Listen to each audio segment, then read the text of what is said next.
Time when people actually believed it might be real. Wait, this isn't just another scripted talent show? That was America's Got Talent. Back when it felt genuine, surprising, and just a little bit magical. Back when reality TV still had the decency to pretend it was real. Fast forward to now, and you're more likely to see a guy in a glittery morph suit eating flaming hot Cheetos off a pogo stick while Howie Mandel fake laughs like his mortgage depends on it. Oh wait, it does. AGT has gone from raw talent to polished content, from lightning in a bottle moments to algorithm-approved, sponsor-safe spectacle. Once a stage for underdogs, now a set piece for viral clips. It used to feel authentic, surprising. Back when Simon Cowell still had blood in his veins. If you don't want to be here, you can go. And Piers Morgan wasn't just a professional tweet generator. Remember the guy who made shadow puppets with his hands and won? Or the awkward magician with zero charisma but hands like Houdini? Those were the moments that made AGT feel real. But now, AGT is like that friend who used to be cool and now hosts motivational TikToks about manifesting success with a ring light and a green smoothie. It's not aging gracefully. It's been stretched, retouched, and pre-lit for maximum emotional impact.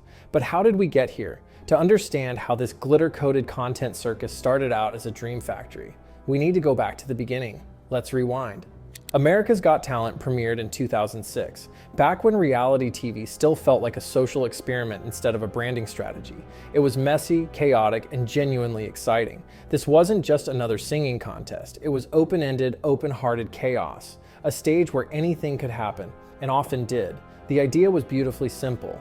What if anyone in America, no matter their age, background, or talent, could step on a stage and have a shot at greatness? No polished backstories, no influencer-level social media followings, no calculated brand packages, just people, nervous, weird, brilliant people. One moment you'd see a guy doing bird impressions, the next a gospel singer shaking the rafters. Put those hands together. A contortionist would fold into a suitcase right after a guy played Beethoven with spoons, followed by a 6-year-old dancing like Michael Jackson. It wasn't clean, but it was honest. And then came Terry Fader, a ventriloquist, with a puppet, who sang like Roy Orbison. Everyone, even Simon, raised an eyebrow, until the entire room went silent, and then exploded. Fader didn't just win season 2, he signed a $100 million contract in Las Vegas. Suddenly, this silly little summer show had teeth. It could change lives. The message was clear: this wasn't a game, this was a platform. What followed was a golden era of AGT, a wave of unforgettable performers who felt like they were plucked straight from obscurity and catapulted into the spotlight. There was Neely Boyd, a humble insurance salesman whose opera voice brought the judges to tears. Grace VanderWaal, a shy 12-year-old with a ukulele and a voice like indie honey. Kenichi Abina, who danced like a glitch in the Matrix and made you question the laws of physics. And Matt Franco, a magician who didn't rely on flashy edits or gimmicks, just pure skill and charm. These weren't characters cooked up by producers. They were real people with real talent, showing up in real time. The show gave you the thrill of discovery, the feeling that someone with zero polish could walk onto that massive stage and deliver something unforgettable. It felt like lightning in a bottle, because it was. The judges weren't influencers yet. The audience wasn't jaded yet. Even Simon Cowell, the king of cold cuts, gave reactions that felt sharp, yes, but sincere. Harsh? Absolutely. But honest. AGT didn't follow trends, it made them. And maybe most importantly, there was no formula. No mandatory sob story followed by a triumphant arc. No quota of golden buzzers per episode. No slow motion hug over a piano ballad. Back then, you couldn't predict the magic. You just had to sit back and hope for it. The first real cracks appeared when audiences started realizing these contestants weren't always who they said they were. The emotional narratives began to feel rehearsed. The amateur acts turned out to be seasoned pros. Performers with record deals, verified YouTube channels, and resumes longer than Simon Cowell's Botox receipt. All being introduced like they just wandered in off the street. I've never performed in front of a big audience before. I feel like I'm looking at a star already, I'm going to be honest with you. Right, except for that time you sold out an arena in Germany. Discovery turned into deception. Like when Sacred Rihanna, the eerie magician from Indonesia, was hyped as this never-before-seen enigma. only for fans to realize she had already won Asia's Got Talent using the exact same tricks, hair flicks, and creepy pacing. The only thing new? The audience. Because this wasn't about discovering raw, unfiltered talent anymore. It was about repackaging familiar acts to fit a viral mold, like indie bands pretending to be underground while secretly sponsored by Coca-Cola. And it didn't stop with the acts. Soon the judges started to feel off script, or maybe too on script. Howie Mandel, once the wild card, slowly turned into a human soundboard of dad jokes. Heidi Klum became a live-action Instagram comment section. Sofia Vergara, though undeniably charming, often looked like she was reacting to an entirely different performance. And Simon, the once feared oracle of brutal honesty, became a soft-spoken parody of himself. The dramatic pauses, the gentle lean-ins, the predictable compliments. It's not judging, it's branding. And when judges act more like influencers than critics, the show loses the spontaneity and credibility that made it compelling in the first place. And then there's the golden buzzer. Once a thrilling, unpredictable showstopper, now a carefully scheduled programming beat. Every judge gets one. Every season needs 5. It's no longer earned, it's assigned. This is why we do this show, they whisper through fake tears just before slamming their palm onto the button. Meanwhile, backstage, a producer is already uploading the clip to YouTube with the title, "Emotional Golden Buzzer Leaves Everyone in Tears." The swelling music, the tragic backstory montage, the slow push in on teary eyes. You can spot the golden buzzer moment before the act even opens their mouth. A formula, not a feeling. It's not television, it's emotional engineering. Audiences aren't tuning in to be surprised by talent. They're here for the golden confetti, the dopamine hit, the perfectly edited redemption arc. And the worst part? It works. And don't even get us started on the editing. At some point, AGT stopped documenting talent and started producing it. Every shot, every slow motion tear, every gasp from the audience feels staged. There's more post-production on a 2-minute audition than in most Marvel movies because the goal isn't to showcase talent, it's to sell feelings. And while the heartstrings are being yanked harder than a budget marionette, the actual talent, the thing this entire show is supposedly about, gets pushed to the background. You watch a man set himself on fire while balancing on a unicycle, and all you can think is, wow, that edit really sold it. America's Got Talent used to be a show about dreams. Now it's a dream simulator, running on a script, with just enough glitter to distract you from the fact that nothing is real anymore. Let's talk about the turning point, the moment when we have to ask, how did America's Got Talent lose its soul? And did we even notice when it happened? It didn't happen overnight. It was a slow drift, season by season, edit by edit. But if we had to pick a moment that symbolized the downfall, it's this. The day the producers realized they could recycle the same emotional blueprint every single week, and the audience would still eat it up. Every performance started to blur together. The nervous contestant walks in. We cut to a backstory package, a hardship, a tragedy, a dead pet, a dream, cue soft piano, cut to teary interviews. Then the performance, usually decent, sometimes even good. But the reaction, always the same. A dramatic pause, a trembling voice. You're what this show is all about. Golden buzzer, the confetti, the hug, the instant upload to YouTube. What once sounded like surprise now feels like theater. Even Simon Cowell seems to be reciting his own punchlines. America's Got Talent slowly transformed into the Hallmark Channel with LED lights and pyrotechnics, an emotional fireworks factory where the packaging matters more than the performance. And if there was one actual scandal that cracked the illusion wide open, it was the pre-audition process being exposed. Turns out the people on that stage weren't just random hopefuls plucked from open calls. They were recruited, screened, and in many cases, coached. Some came through talent agencies. Some had agents. Some had performed the exact same act on other shows in other countries.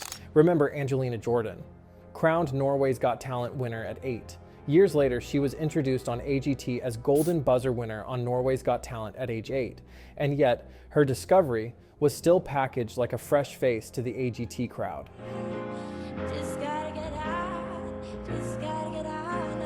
So much for the American dream. Instead of a fair and open competition, we got a curated content pipeline, optimized not for talent, but for engagement. That soulful busker with the raw edge, signed in Europe, that wide-eyed kid with zero experience, on stage since age 6. Even their entrances are staged, lit like a Marvel origin story, underscored with music designed to trigger goosebumps on command. And Simon, the man who once prided himself on unfiltered honesty, now looks like he's hitting pre-programmed beats, the squint, the silence, the inevitable. I wasn't expecting that. Delivered with the same cadence 3 times an episode. But here's the kicker. People kept watching, because the formula works. It still tugs at the heart, even when it's fake. America's Got Talent became the emotional fast food of reality television.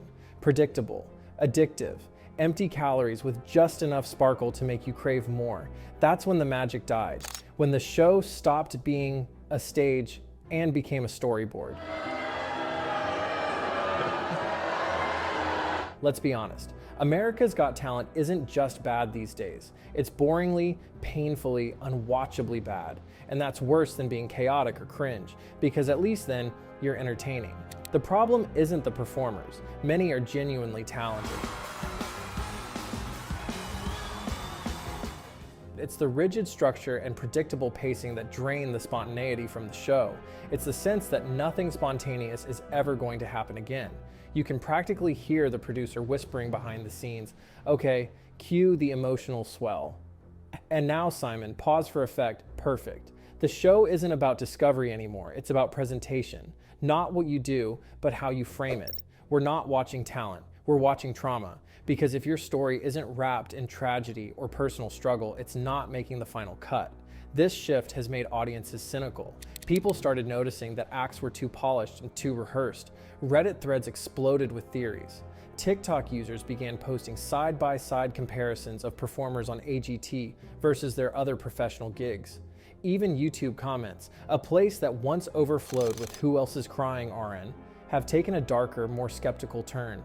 Viewers say things like, didn't this guy already win a show in the UK? Or why is this the 4th golden buzzer in one episode?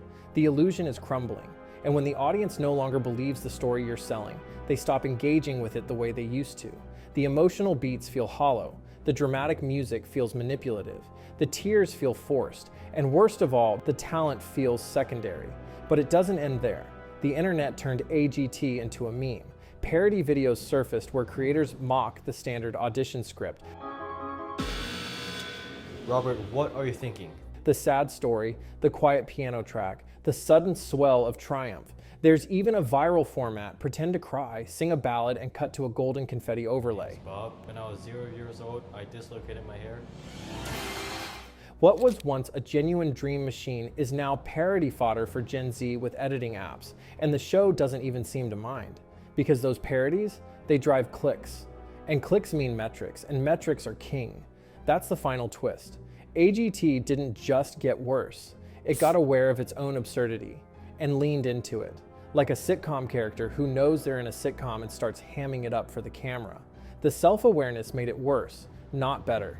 Even the judges have become caricatures of themselves. Howie Mandel is now just the zany uncle archetype. Heidi Klum throws compliments like darts at a wall. Sofia Vergara repeats the same 3 catchphrases. And Simon, he's become an AI-generated version of Simon Cowell, programmed to squint, pause, and say something vaguely inspirational. The authenticity is gone, the excitement is gone, and slowly the audience is going too. So what now? Can America's Got Talent ever be good again? It's tempting to say no, that the format is too far gone, the formula too baked in. But there is a path forward, and ironically, it's by going backward. AGT needs to rediscover the charm it once had. It needs to stop chasing virality and start chasing vulnerability. Real vulnerability, not the kind that comes with a sob story and a violin track, but the kind that happens when someone stands on a stage, unsure of themselves, and still delivers something unforgettable.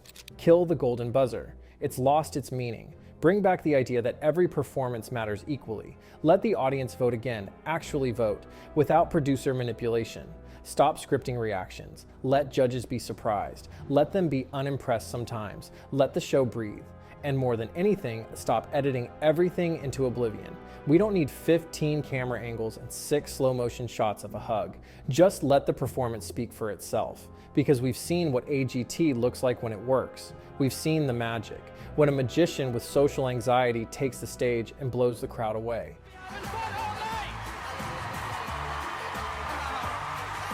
When a stand-up comedian no one's ever heard of gets a standing ovation. Like, clearly, she got braces. My name is Preacher Lawson. Thank you so much. I appreciate you. When a kid walks up, no frills, and sings a song that makes the whole room fall silent.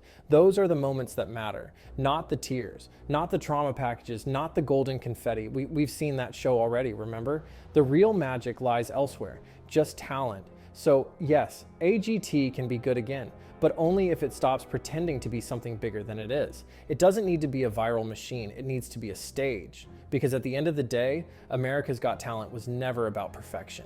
It was about possibility. Let's bring that back. And hey, if you made it this far without hitting a golden buzzer, respect. If you enjoyed this nostalgic deep dive into glitter gimmicks and gut punch edits, why not stick around?